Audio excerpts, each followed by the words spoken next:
لیکن د هغې نه بعد د مبارکباد یو سلسله شروع شوه. په هغې مبارکباد په سلسله کې د جماعت اشاعت التوحید و سنت د پنجپیرانو مفتی توصیف صاحب راغلی دی، مفتی فدا محمد صاحب ته دستاربندي کوي.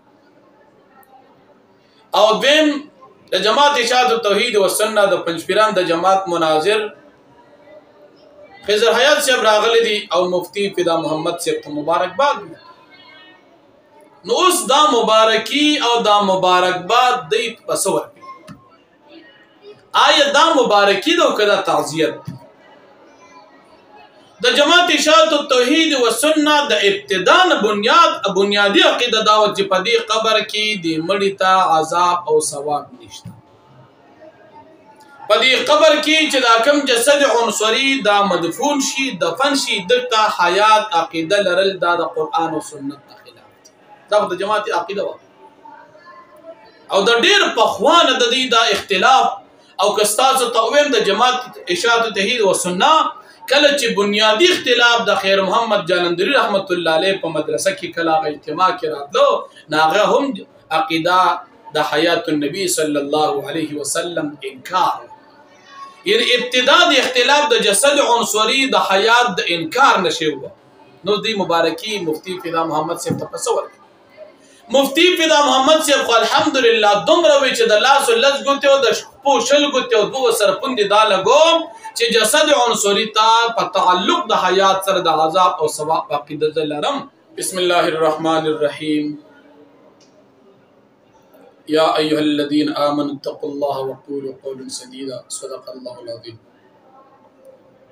محترم مسلمانانو، اهل سنت والجماعه علماء دیوبند مذهبي حنفي سره تعلق لرون سوشل میډیا باندې د 20 تاریخ د مناظرې نه بعد یو دوه درې خبرې مخ تراله ملګرو ته وضاحت کول ذهن کرال چې ملګرو ته وضاحت وشي. اولنې مسله خدا چې د 20 تاریخ د منګل د ورځې چې کوم مناظره شوه، الحمدلله په دغه عقیده او موضوع کې نوجوانان احناف ته الله پاک عظیمه او ښکارا فتح او کامیابی نصیب کړي. او دا الحمدلله د مناظرو د اظهار حق هغه برکت هم وي چې حق کله ښکاره شي نو مقابل جانب پکار چې هغې ته تسلیم شي. او د تسلیمېدو هغه میدان الحمدلله تاسو په خپله باندې مناظرې په کلیپونو کې په ویډیوګانو کې کتلې دي. لیکن د هغې نه بعد د مبارکباد یو سلسله شروع شوه. په هغې مبارکباد په سلسله کې د جماعت اشاعت التوحید و سنت د پنجپیرانو مفتی توصیف صاحب راغلی دی، مفتی فدا محمد صاحب ته دستاربندي کوي.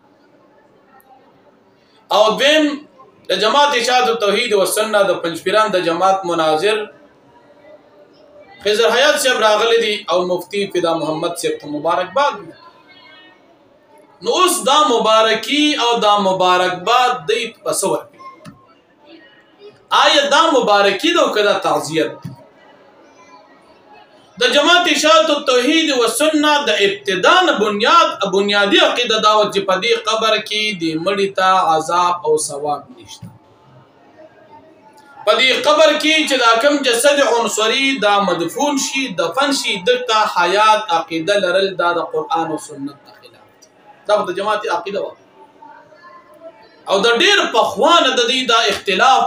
او که ستاسو ته ووایم د جماعت اشاعت التوحید و سنت کله چې بنیادی اختلاف د خیر محمد جالندری رحمت الله علیه په مدرسه کې کله هغه اجتماع کې راتلو، نو هغه هم عقیده د حیات النبی صلی الله علیه وسلم انکار، یعنی ابتدا د اختلاف د جسد عنصري د حیات د انکار نشي وه. نو دی مبارکی مفتی فدا محمد صاحب ته په څه ورکوي؟ مفتی فدا محمد صاحب خو الحمدلله دومره وی چې د لاسو لس ګوتې او د شپو شل ګوتې او دوه سره پوندې دا لګوم چې جسد عنصري ته په تعلق د حیات سره د عذاب او ثواب عقیده زه لرم. حالانکې د دوی عقیده تر اوسه پورې دی جماعت اشاعت توحید و سنت د علماو یو څو خبرې به کول وی یو قبر عرفي دی او بل قبر شرعي دی. قبر عرفي د ځمکې والا چې کوم کې جسد عنصري دفن کېږي، او قبر شرعي علیین او سجین، یعنی په قبر عرفي کې حیات او ثواب وغیره نشته، عذاب وغیره نشته، او په علیین او سجین قبر شرعي کې شته. یو خبره خو به دوی دا کول. دویمه خبره به دوی دا کوله چې په دې قبر کې د جسد عنصري ته حیات میلو شو، وایي دلته اعاده او تعلق د روح راشي او دا وایي د قرآن نه خلاف د حیات د جسد عنصري، دوی د قرآن نه خلاف عقیده. بله خبره به دوی دا کوله چې دا د شیعو د بدمذهبه خلکو عقیده چې جسد عنصري ته د حیات عقیده څوک لري. او بله خبره به دوی دا کوله چې دا زمونږ د مشاهدې نه خلاف ده چې په دې قبر کې د عذاب او ثواب چاته میلاویږي. او په دې باندې استاد محترم ترجمان دیوبند حضرت مفتی صاحب په مناظره کې د دوی ته عبارتونه هم دغه پیش کړل چې ستاسو په نسبت په دې قبر کې د حیات تاسو نه منئ.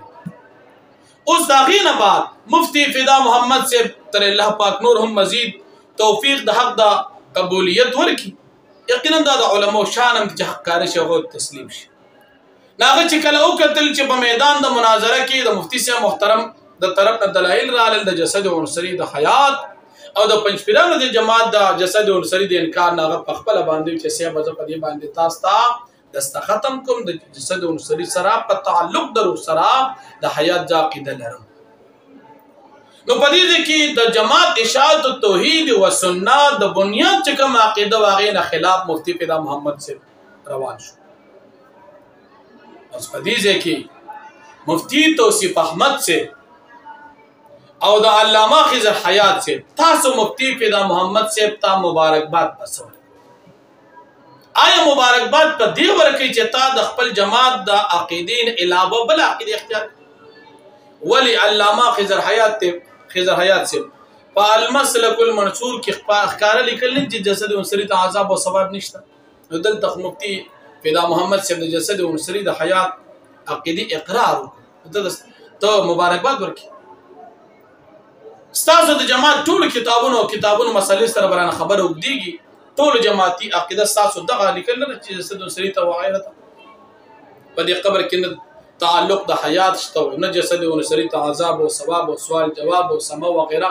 دا ټول به تر اوسه پورې تاسو د قرآن خلاف عقیدې نه ګڼلي چې تاسو په دې ځای کې دستخط ته تیار شو او تاسو مثال مفتی فدا محمد صاحب سره په دې خبره خوشحالي الله تاسو په دې سره ټول عمر لپاره خوشاله او صادق حق عقیدې تسلیمېدل د مسلمان د خوشحالۍ کار.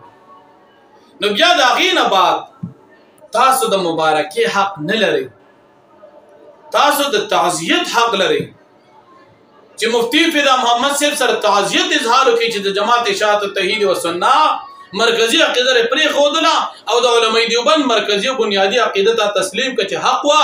نو موږ تاسو سره په دغې تسلیمېدو باندې تعزیت کوو او په دې عظیمه سانحه د خفګان د جماعت اشاعت توحید و سنت د ناکامۍ د هغې د غلطې عقیدې د عدم اثبات په مسله کې پکار چې تاسو تعزیت کړی وي. مبارکي په دې ځای کې تاسو سره خوند نه کوي او دا مبارکي مفتی توصیف احمد صاحب تاسو تر اوسه پورې وی کړه چې تاسو د جماعت د حیات قایل دي. تر اوسه پورې به تاسو وی چې تاسو د جسد عنصري په قبر کې د ابو جهل او د فرعون او د شداد د عذاب او ثواب قایل دي. دا مفتی فدا محمد صاحب دا خبر اومن جسد عنصري نو جسد عنصري د فرعون هم دي، هم دغه جسد عنصري د حامان هم دی او د ابو جهل هم د دې کافرانو بوشي به د جسد عنصري عقیده تسلیمېدل. یقینا د مفتی فدا محمد صاحب څنګه هغه رجوع الی الحق دی، دغه شان تاسو چې په دې مبارکباد ورکوئ د خپلې عقیدې په پرېښودو باندې تاسو مبارکباد ورکوئ. الله تاسو دغه مبارکباد در نصیب کړي چې حقیقت کې د تعزیت او د خفګان او د پریشانۍ او د مسلمانانو د زړونو درد ته رسېدلو په وخت کې د اجتماع د راجمع کېدو یو محفل دی. اگر چې تاسو نوم د مبارکۍ ورکوئ ټولو مسلمانانو ته وایم الحمدلله علماء دیوبند چې کوم عقاید لري دا من وعن الحمدلله صحیح په دې باندې الحمدلله استاد محترم نوجوانان احناف چې څومره مناظرې کړي دي دا په حق باندې دي. چېرته به تاسو نه کتلي چې علماء دیوبند چاته خپل عقیده پرېښي. الحمدلله دا بار بار کتلي چې علماء دیوبند ته خلک راغلي او تسلیم شوي او په دې نږدې لږ وخت کې دوه مناظرو کې خلک راغلي علماء دیوبند ته تسلیم شو. الحمدلله کاغه مخکینه مناظره ولګ وخلان دي د 25 تاریخ او کاغه د 20 تاریخ وا نور زړی د تنه زړو کې مسلې وخت تیر شوی دي. نو نږدې دا تاسو کتل دا زمونږ استاد د علماء دیوبند د اهل سنت والجماعه مذهب حنفي الحمدلله د حقانیت دلیل او نقدا منګو تاسو ته پکاري چې په خپل عقیده په خپل مذهب باندې اطمینان سره اوسېږو، د الله پاک نه په استقامت غواړو او نوجوانان احناف طلبه دیوبند مفتی صاحب امیر مرکزی نوجوانان احناف طلبه دیوبند مفتی محمد ندیم صاحب ته او د هغوی شاګردانو ته او د جماعت ته خصوصي دعاګانې کوو چې د دغه عقیدې دفاع کوي او خپل زندګي د عقایدو ته ورکړي دي. په دې باندې الله پاک هغوی ته استقامت نصیب کړي او موږ ټولو ته الله پاک د نبی علیه الصلاة والسلام شفاعت په آخرت کې نصیب کړي. واخر دعوانا الحمد لله رب العالمین.